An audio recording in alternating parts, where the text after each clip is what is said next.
एक बार कुछ वैज्ञानिक शोध कर रहे थे। उन्होंने एक शार्क मछली को बहुत बड़े से टैंक में डाला और साथ में चारा मछलियां, छोटी छोटी मछलियां डाली। उस बड़े से शार्क ने जब छोटी मछलियां देखी तो तुरंत हमला किया और सारी चारा मछलियों को खा लिया। ऐसा 2-3 दिन चला। इसके बाद उस वैज्ञानिकों ने अगला चरण उठाया। उन्होंने उस बड़े से टैंक के बीच एक पारदर्शी कांच का एक और शीट बनाकर उस बड़े से टैंक को 2 पार्ट में बांट दिया। एक पार्ट में थी शार्क और दूसरे पार्ट में थी वो चारा मछलियां। शार्क ने फिर से जैसे ही चारा मछलियां देखी वो भागती हुई गई उनका शिकार कर उन्हें खाने के लिए। लेकिन वो पारदर्शी जो शीट था, जो दोनों के बीच था, वो उसे नजर नहीं आया और वो उससे टकरा गई।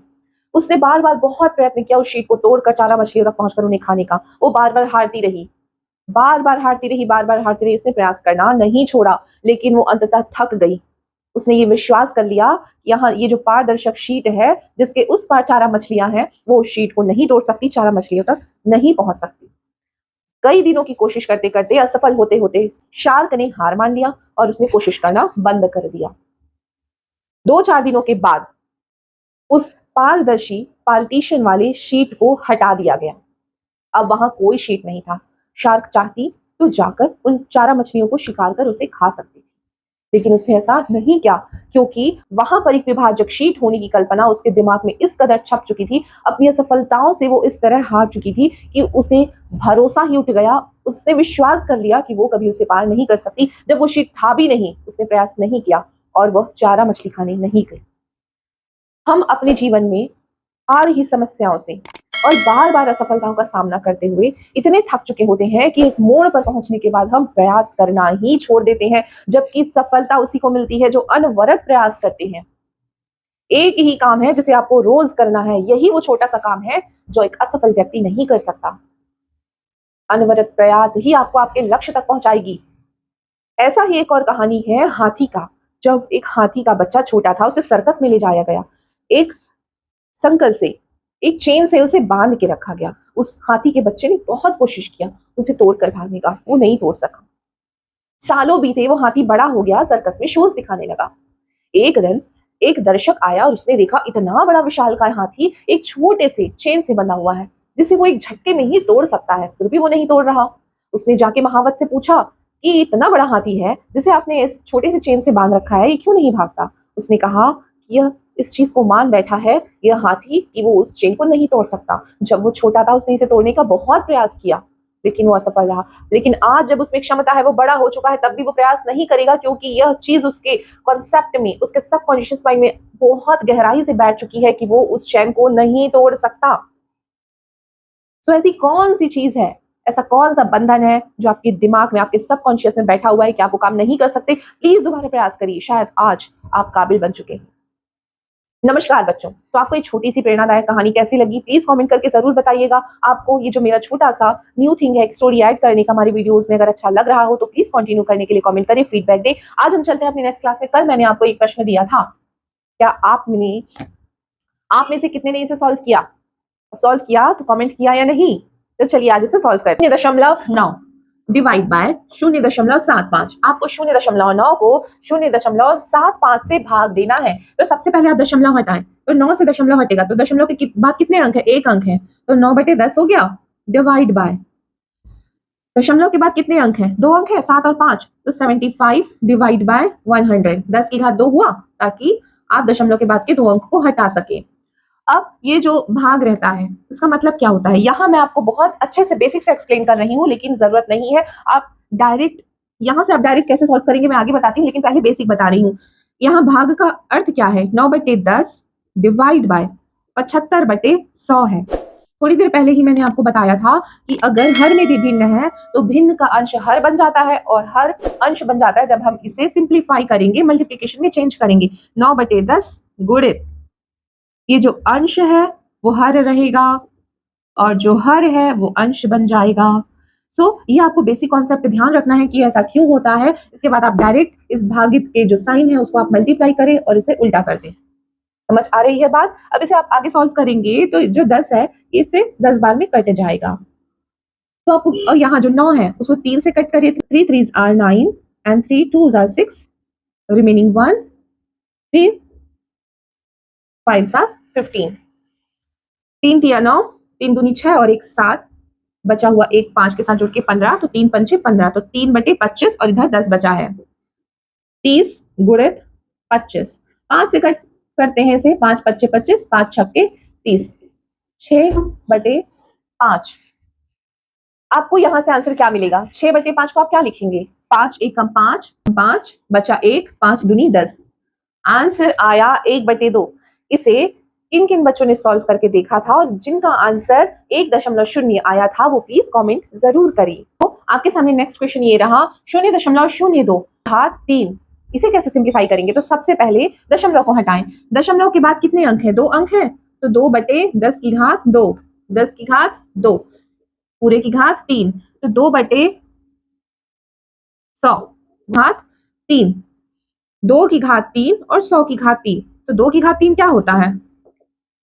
2 गुणित 2 गुणित 2 बटे 100 गुणित 100 गुणित 100। इसे आप कैसे लिखेंगे? 2 दूनी 4, 4 दूनी 8, 8/10 की घात कितना हो जाएगा? कितने शून्य दिख रहे हैं आपको? 1 2 3 4 5 6, 10 की घात 6। तो अगर आपको इसे पॉइंट्स में लिखना है तो कैसे लिखेंगे? 10 की घात 6 है, यानी दशमलव के बाद 6 अंक रहेंगे। 0.1 2 3 4 5 और आखिरी अंक है 8। इस 8 को नहीं भूल जाना। देखिए 0.1 2 3 4 5 6, दशमलव के बाद 6 अंक आपको यहाँ मिल गए। तो 10 की घात 6 का मतलब यही है कि जब आप इसको पॉइंट में लिखेंगे तो दशमलव के बाद 6 अंक रहने चाहिए और आखिरी में जो भी अंक है उसको आपको यहाँ बैलेंस करना है। अगर यहाँ 2 अंक रहता 22, तो आपको 4 शून्य और यहाँ 22 लिखना होता। तो आपको 6 अंक रखने हैं और यहाँ भी जितने अंक होंगे उसको आपको उस नंबर संख्या 6 में बैलेंस करना होगा। तो इस क्वेश्चन में अगर किसी को डाउट रहा हो कि आपको फ्रैक्शन से पॉइंट्स में कैसे लिखना है, पॉइंट्स आगे पीछे हो रहे हो उसे कैसे लिखना है, कैसे समझना है, तो वो मैंने यहाँ पे आपका डाउट क्लियर किया। अब देखते हैं नेक्स्ट क्वेश्चन। तो आइए देखते हैं अगला प्रश्न। सबसे पहले आप दशमलव हटाने का काम करें। तो यहाँ पे पहले है 0.005, इसमें से आप दशमलव हटाएंगे तो दशमलव के बाद कितने अंक है? 3, तो 1000 आया गुणित, यहाँ दशमलव के बाद 2 अंक है तो क्या लिखेंगे? 13/100। यहाँ पे दशमलव के बाद 2 अंक हैं तो क्या लिखेंगे दशमलव हटाकर? 65/100।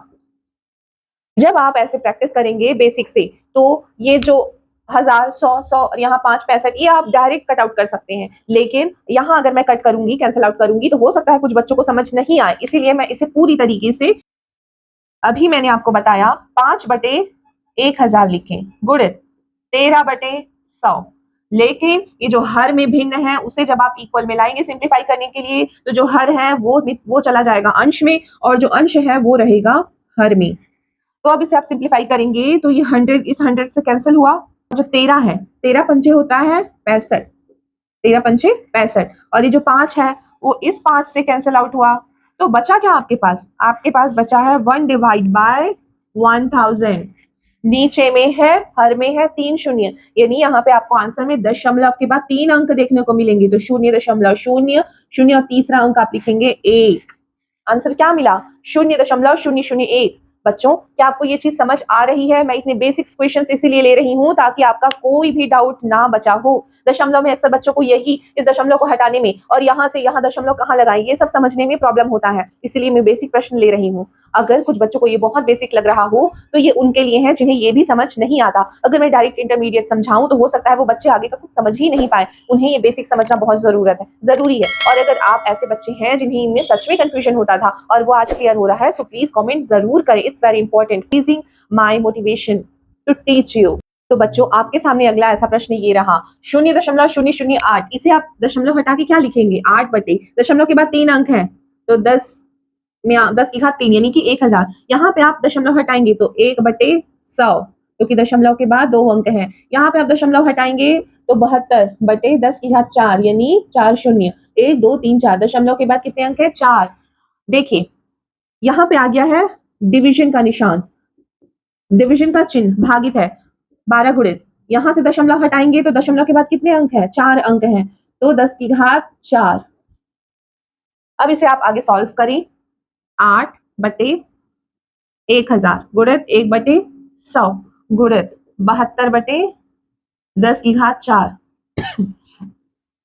यहाँ पे डिवीजन का निशान है जिसको मैं डायरेक्ट यहाँ से लिख रही हूँ, भागित 12 गुणित 4/10 की घात 4। देखो बच्चों मैंने आपको जब भाग में रहे तो आपको बैलेंस सिंप्लीफाई करने के लिए गुणित में ले जाएंगे, तो अंश को हर को अंश बनाना है, ऐसा बताया है। लेकिन एग्जाम में जब आपको सॉल्व करना होता है तो आपको क्विक सिंप्लीफिकेशन करने होते हैं, तो आप वो स्टेप एक और एक्स्ट्रा लेंगे। उससे अच्छा है अंश को अंश से कटाएं और हर को हर से कटाएं। तो यहाँ अंश में जो भिन्न दिए हुए हैं उनमें हर में एक जगह 10 की घात 4 है, और जो नीचे हर है उसमें भी 10 की घात 4 है, तो वो एक दूसरे से कैंसिल आउट हो गए। हर में 4 है, उससे आप 8 को भाग दें तो 4 दूनी 8, 2 हुआ, इस 12 को आप 2 से भाग देंगे तो 2 छक्के 12। तो यहाँ आपको अंश में 72 दिख रहा है और हर के अंश में दिख रहा है 6। तो अंश अंश से कटता है, हर हर से कटता है, तो 6 से आप 72 को भाग दे तो 6 एकम 6 बचा 1 और 6 दूनी 12। तो ओवरऑल ये जो हर था वो कैंसिल आउट हो चुका है। अब रिमेनिंग सिर्फ यहाँ के अंश के भिन्न है। अंश में क्या क्या बचा, ये cancel out cancel out cancel out. अंश में आपको बचा है 12 और हर में क्या है 10 की घात 3 और 10 की घात 2, 3 और 2 10 की घात 5। यहां से आपको मिला 12 बटे 10 की घात 5। तो 10 की घात 5 को अगर आप सिंप्लीफाई करें, पॉइंट्स में लिखें, तो मैंने आपको बताया है अक्सर मोस्टली एग्जाम्स में ऑप्शन में यहाँ आपको 1 दशमलव गुणित 10 की घात समथिंग ऐसे देखने को मिलेगा। तो यहाँ जो 10 की घात 5 है, अगर इसे आप पॉइंट्स में लिखें तो 0.1 2 3 4 और 5, 0 दशमलव और दशमलव के बाद 5 अंक, क्योंकि 10 की घात यहाँ 5 है, 1 2 3 4 5। लेकिन प्रश्न में आपको क्या देखने को मिलेगा, आपको देखने को मिलेगा 1 के बाद दशमलव। तो उसे आप कैसे मैनेज करेंगे? जब एग्जाम में ऑप्शन में आपको यहाँ पे 1 दशमलव समथिंग देखने को मिले तो आप ये दशमलव पहले ही क्यों ना लगा दें। तो अगर इस 12 बटे 10 और 10 की घात 4 को आप अलग रखें, इस 10 की घात 5 में से एक 10 को आपने अलग किया, वो एक 10 क्या बनेगा 1.2। इस 10 की वजह से इसके बीच यहाँ दशमलव आ गया, 1.2 बचा क्या है 10 की घात 4, और जब हर में 10 की घात 4 है तो वो अंश में जाके 10 की घात ऋण 4 लिखाएगा। तो इस तरीके से आपको ऑप्शन देखने को मिलेगा। सो यहां से आपको यहां निकालने आना चाहिए। आई होप मैं जो सिंपल क्वेश्चंस ले रही हूँ उससे आपको समझ आ रहा हो, और इसमें का अगर कोई डाउट रहा हो तो वो खत्म हुआ होगा। अगेन आपको बताती हूँ 12 बटे 10 की घात 5 है, तो ऑप्शन में आपको यहाँ 1.2 गुणित 10 की घात समथिंग जो भी आगे सॉल्व करने से मिले, और वो जो समथिंग है वो कैसे आएगा वही आपको निकालना है। सबसे पहले इस जो 12 है तो उसे 1.2 करेंगे, तो उसके लिए आपको हर में यानी कि 10 से भाग देना पड़ेगा। तो एक 10 को आप अलग करें तो 10 और 10 की घात 4 अलग हुए। अब ये जो 10 है उसकी वजह से ये 1.2 हो गया, और जो बचा हुआ है 10 की घात 4 उसे आप अगर इक्वल मिलाएंगे, अंश मिलाएंगे, तो 10 की घात ऋण 4 हो गया। तो आपको आंसर मिला 1.2 गुणित 10 की घात ऋण 4। तो बच्चों, जैसा कि मैंने अपने वीडियो में एक और चीज ऐड की है कि वीडियो खत्म करने से पहले आपको कल एक प्रश्न सॉल्व करके आने के लिए क्वेश्चन छोड़ जाती हूँ। तो आज का प्रश्न है 1 सेकंड 1 घंटे का कितना दशमलव है। ये जो 1 सेकंड है, 1 सेकंड है वो 1 घंटे का कितना दशमलव है। तो सो दिमाग लगाएं, इसमें सॉल्व करने की कोशिश जरूर करें, इससे आपको फ्यूचर में बहुत हेल्प होगा। और अगर नहीं बनता तो मैं तो हूँ बताने के लिए, और अगर बन जा रहा है तो आप कमेंट में इसका आंसर जरूर लिखें। आज की इस वीडियो को देख के, ये प्रश्न देख के आप इसे सॉल्व करें, और इस वीडियो के कमेंट बॉक्स में इस प्रश्न का आंसर जरूर लिखें। सो मिलते हैं आपको कल की वीडियो में इसी तरीके के प्रश्न को लेकर। तो ये छोटा सा पहला प्रश्न है उस प्रकार के प्रश्नों का। सो आई होप आपको आज की क्लास अच्छी लगी हो तो प्लीज लाइक करें, वीडियो को अपने दोस्तों तक पहुंचाएं जो कॉम्पिटिटिव एग्जाम की तैयारी कर रहे हो, और इस चैनल को अभी तक अगर आपने सब्सक्राइब नहीं किया है तो प्लीज चैनल सब्सक्राइब कर लें। वीडियो को लाइक करें, शेयर करें, कमेंट में इसका आंसर लिखें, या और भी अगर कुछ लिखना चाहते हैं तो आप कमेंट बॉक्स में लिख सकते हैं, और चैनल को सब्सक्राइब करें। मिलते हैं आपको कल अगली वीडियो में सुबह 8 बजे। तब तक के लिए नमस्कार बच्चों।